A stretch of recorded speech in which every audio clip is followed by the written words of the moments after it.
எனக்கு என்ன கவலைன்னா இந்த 5000 ரூபாய் வந்து இப்ப தமிழக முதலமைச்சர் வேற ஒரு நல்ல எண்ணத்துல போட்டார். அவர் என்ன போடுறாரு, 3 மாசத்துக்கு வந்து நம்ம வந்து அட்வான்ஸா போட்டுருவோம், எலெக்ஷன்ல ஏதாவது பஞ்சாயத்து பண்ணிட்டு திடீர்னு எலெக்ஷன் கமிஷன் ஏதாவது ரோசை போட்டு ஏதாவது செஞ்சிருச்சு, சீமானுக்கு சின்னத்தை முடக்கிற மாதிரி ஏதாவது செஞ்சிருச்சு என்ன செய்யுது அப்படின்னு சொல்லிட்டு சரி நம்ம வந்து முன்னாடியே கொடுத்துருவோம், அப்புறம் இன்னும் 2000 எக்ஸ்ட்ரா போட்டு கொடுப்போம், சம்மர் வருதுன்னு கண்டுபிடிச்சார் தமிழக முதலமைச்சர். நம்ம 2000 ஏப்ரல் மார்ச் ஏப்ரல் சம்மர்லங்க அப்படின்னு அதுக்கு ஒரு 2000 சேர்த்து போடுவோம் போட்டாரு.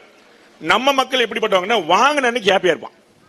5000 ரூபாய் வந்து 4000 ரூபாய் எனக்கு நான் தொட மாட்டேங்க, இப்ப சாம்பாருங்க தொடங்கி உங்களுக்கு தான் 1000 ரூபாய் ஓடி போயிருங்க, தலைவர் கொடுத்துருக்காரு, அதனால 3 மாசம் சேர்த்து உங்களுக்கு 1000 ரூபாய் அப்படின்னு வீட்டுக்காரர் கொடுத்துருவாங்க. இவங்க 5000 ரூபாய் 4000 எடுத்து வச்சுருவாங்க. அடுத்த மாசம் 17ஆம் தேதி காசு உழாது, மார்ச் மாசம் காசு உழாது.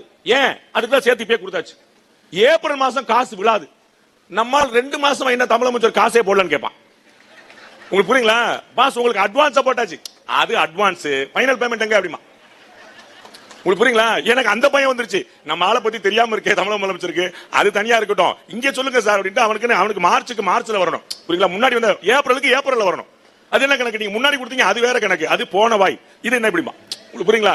அந்த கணக்கு தான் தமிழக முதலமைச்சர் இப்படி கணக்கு போட்ட. சரி, ஒரு நிறைய அஸ்திரம் வச்சிருக்காருன்னு யோசிப்போம். சோ வந்து 2019, 21, 24 3 கன்சிக்யூட்டிவ் தேர்தல்ல திமுக கூட்டணி ஒருங்கிணைந்த கூட்டணியா இருந்தது. கூட்டணி மாறவே இல்லை.